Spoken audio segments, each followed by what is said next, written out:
For over 103 years, a single sentence was deliberately kept out of all public editions of Helena Blavatsky's writings. Just one sentence, but it changes everything. Some bodies walk without souls, and they don't even know it. Let that sink in. Back in 1891, as the final monsoon of her life rattled the windows of her Adyar residence in British India, Blavatsky dictated a mysterious manuscript. When it was finished, she personally sealed it using a black wax mixture she called protection powder, later identified as a blend of frankincense and a rare Himalayan mineral. She crossed out 3 words on the first page: vessels without light. The message was clear: do not disclose this while the world still believes everyone is human. She wasn't being poetic. She meant it literally. The document was locked inside a teak wood box with a mechanism that required 3 separate keys, each held by a different guardian within the Theosophical Society. For over a century, even the mere mention of its existence was forbidden to anyone outside the highest esoteric initiates, those who had passed the 7th degree of training. And then, something changed. The final pages of that document, now yellowed and fragile, contain insights that modern psychology still can't explain. You know that odd feeling you get when you look at someone and something just feels off? Their eyes are there, their smile is perfect, they say all the right things, but still, you feel it. Something fundamental is missing. This manuscript explains why. In the winter of 1891, as her health deteriorated, Blavatsky insisted on completing this final work. Her hands, swollen with rheumatism, trembled as she dictated each word. The completed document was never published. Instead, it was archived under a "no reading for a century" clause, carefully passed between trusted hands, diplomats, occult scholars, guardians, moving across countries and continents. It changed hands 17 times before it finally arrived in its resting place, the private collection of the Musée Guimet in Paris.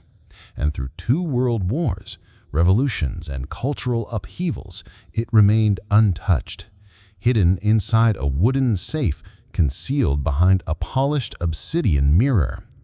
That detail is not just dramatic flair. Obsidian is often used in protective magic and scrying rituals. The safe had no visible keyhole.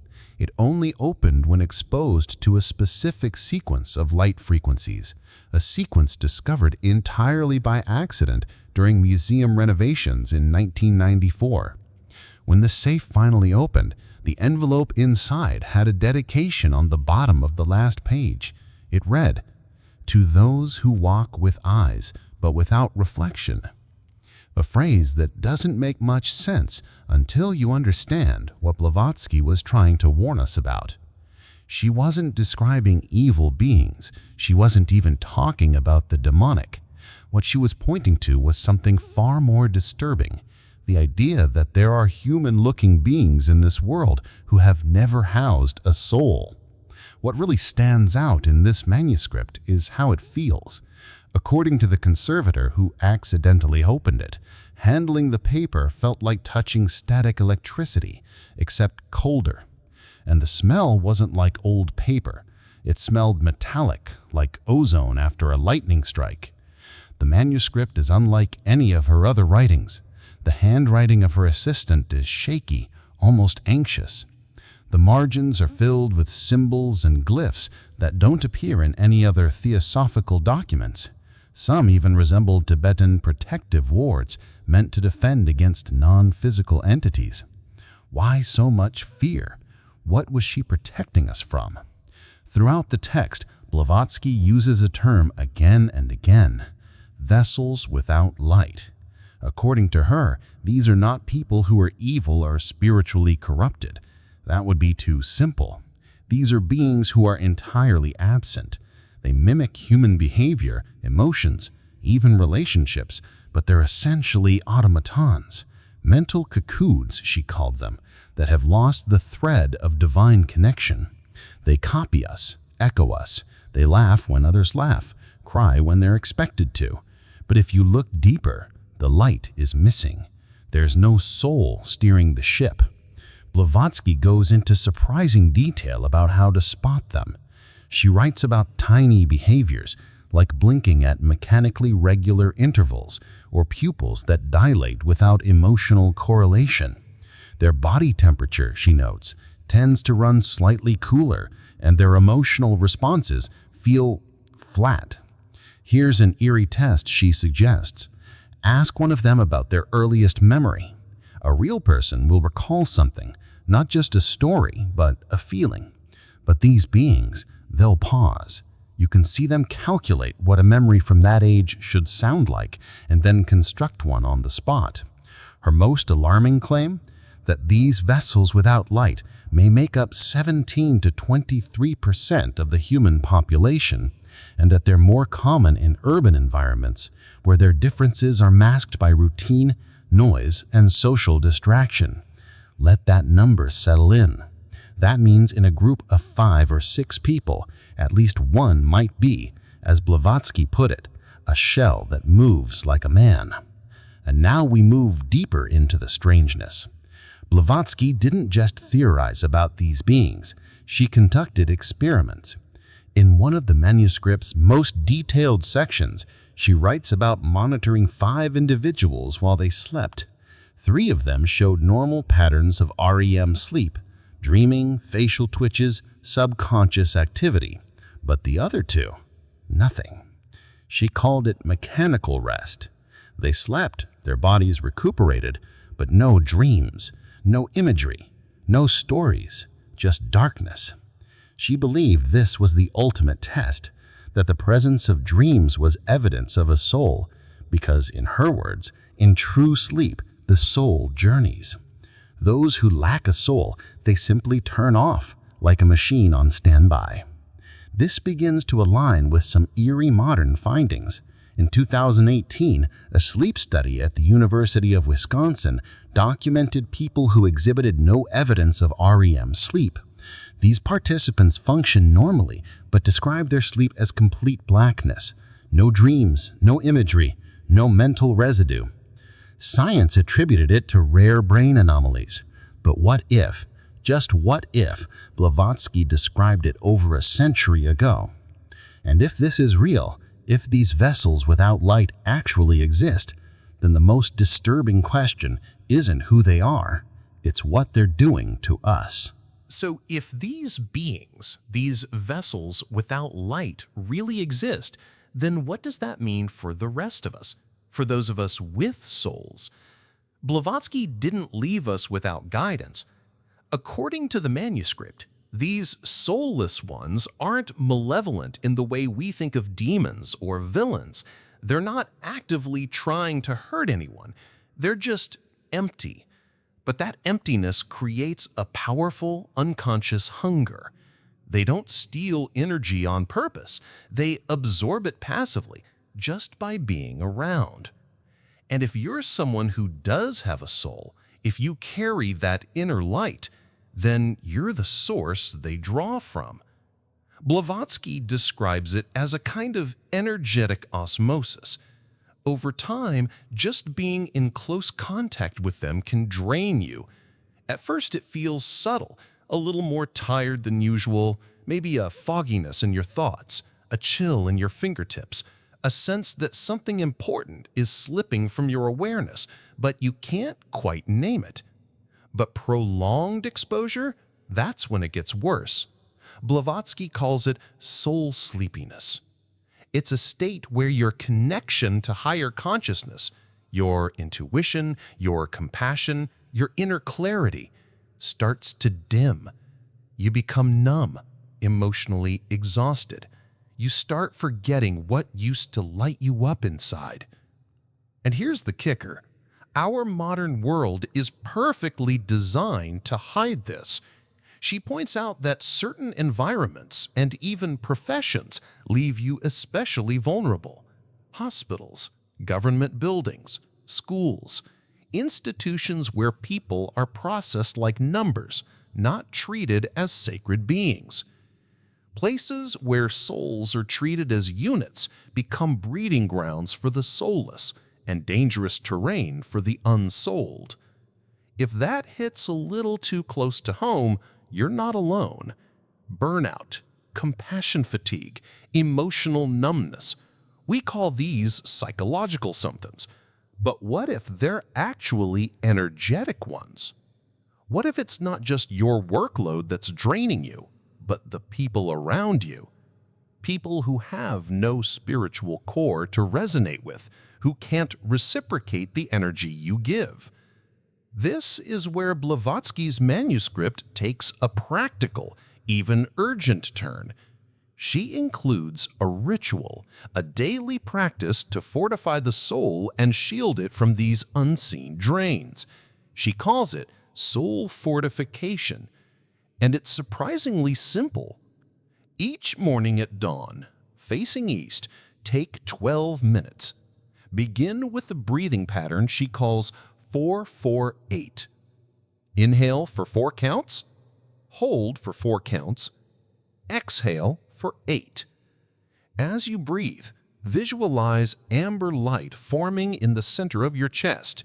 With each breath, let it expand, creating a sphere of glowing energy that surrounds your entire body like a spiritual force field. This amber light, she says, is the soul's resonance, a frequency of spiritual coherence. Keep the visualization alive throughout the day, especially when you sense someone might be a vessel without light. And here's the most fascinating part. The ritual includes a mantra, a word written in code that took cryptographers 3 months to crack. Roughly translated, it means, "I remain." But the Sanskrit carries a deeper vibration, something closer to, "I consciously persist against disintegration." Blavatsky believed that this sound vibration actually strengthens the electromagnetic field that connects your soul to your body, a theory that closely mirrors modern ideas from quantum biology. According to her, without this ritual or some daily spiritual practice, even those with the strongest souls can begin to fade, slowly, quietly. Because here's the uncomfortable truth: soulless beings can't generate their own energy. So they draw it from others, not like vampires in folklore with fangs and flair, but quietly, subtly, and without even realizing what they're doing. She describes the sensation of being drained by one of them in almost poetic terms. At first, a soft chill, then a pause, a forgetting, as though something just slipped from your hand in the dark. If you've ever walked away from a conversation feeling inexplicably heavy, if you've ever had a friend or coworker who just seems to exhaust you without even doing anything wrong, Blavatsky would say, trust that feeling. That's your soul warning you. She lists specific physical signs of depletion: a coolness in the center of the chest, pressure behind the eyes, struggling to find simple words. And she urges this: when you feel these symptoms, step away immediately. Take 3 of the sacred breaths, rebuild the amber light. Do not dismiss the signal. Your soul is trying to protect itself. Now, here's where things get even stranger and more connected. There's a symbol engraved on the back cover of the manuscript. At first it seems decorative, but then researchers discovered the same symbol in Rudolf Steiner's private papers from 1913. If you don't know Steiner, he was a spiritual philosopher who broke away from theosophy to found his own school of thought, anthroposophy. He rarely spoke of Blavatsky publicly, but in his personal notes, he referenced the hollow ones and used the exact same protective sigil on his architectural plans for the first Gothianum. That symbol was built into windows, designed to filter light in specific geometric patterns. It suggests Steiner knew about this manuscript, and not only did he know, he took it seriously enough to embed it in sacred architecture. He even gave his own version of Blavatsky's warning: not all that wears the human face is of the same substance. But it doesn't end there. There's one more name whispered in the edges of this mystery: Einstein. In a private letter to fellow physicist Wolfgang Pauli, Einstein once questioned whether consciousness might be quantized, like particles of light. And if that's true, he wondered, is it possible that some forms might exist without that quantum coherence? He destroyed most of his notes on the subject in 1947, but the questions linger. What if the soul is more than spirit? What if it's a kind of frequency, an energy signature, a living resonance? And what if some vessels, despite looking, acting, and speaking like us, never had it to begin with? Blavatsky didn't call for fear. She didn't write this manuscript to stir paranoia or judgment. In fact, her final pages warn against exactly that. This knowledge, she says, must not be used to divide. The recognition of the soulless should inspire compassion, not condemnation. They are not evil. They are not cursed. They are necessary expressions of a cosmic cycle. But the danger is in not recognizing them. So here we are. We've followed the trail from a sealed manuscript in colonial India, hidden for over a century, to a ritual for spiritual protection, a symbol passed from Blavatsky to Steiner, and even the private doubts of Einstein himself. But this story isn't just historical. It points forward, because Blavatsky's most haunting insight wasn't about the past. It was about our future. In the final section of the manuscript, written in her own trembling hand, not dictated, she drops the most staggering line in the entire text. The absence of soul is not a punishment. It is a condition, but proximity to them can extinguish even your light. Then there's a pause, a full half page left blank, as if she herself needed a moment before continuing. And when she does continue, it's with a warning. She writes that the 21st century would see a marked increase in these beings, not because of some cosmic accident, but as part of a spiritual pressure point, a turning of the wheel, an evolutionary filter. The world, she says, is entering a phase where material values will eclipse spiritual ones, and in that kind of world, soul embodiment becomes rare, not impossible, but harder. According to Blavatsky, more and more human bodies will be born without the divine spark, not as a moral failure, but because the conditions simply don't nurture it. She's not talking about punishment. She's talking about the cycle of the Kali Yuga, the age of disconnection, where light dims and illusion reigns. And what's wild is how clearly she describes our time. She predicts that future civilizations will reward mechanical thinking, cold efficiency over deep feeling. She writes that systems will arise that value utility over essence, and that these systems will favor those without inner depth. The soulless, the vessels without light, will be more successful because they won't be burdened by conscience. They won't be slowed down by empathy. They'll rise quickly in worlds built for production instead of consciousness. Sound familiar? She also foresaw something that reads like an eerie prophecy: the rise of technology that externalizes consciousness, devices and systems that give the illusion of connection while actually fracturing it. She describes what sounds like a primitive vision of the internet, of mass media, and even virtual realities, all engineered to create simulation in place of true spiritual development.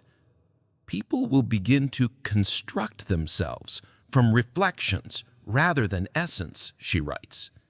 She even warns that spiritual practices themselves will become commodified, turned into consumable content, stripped of true power. She calls it the era of simulations of soul. It's chilling how well this describes the burnout, detachment, and social masking that defines so much of our modern life. And here's the hard truth. If you feel exhausted, emotionally drained, spiritually adrift, maybe it's not just stress. Maybe it's not just your screen time or your workload. Maybe your soul is quietly shielding itself from a world that doesn't remember how to feed it. Blavatsky believed that recognizing the soulless wasn't the end of the path, it was the beginning. Because once you know they exist, once you understand what they're missing, you start seeing your own light more clearly. You begin to protect it.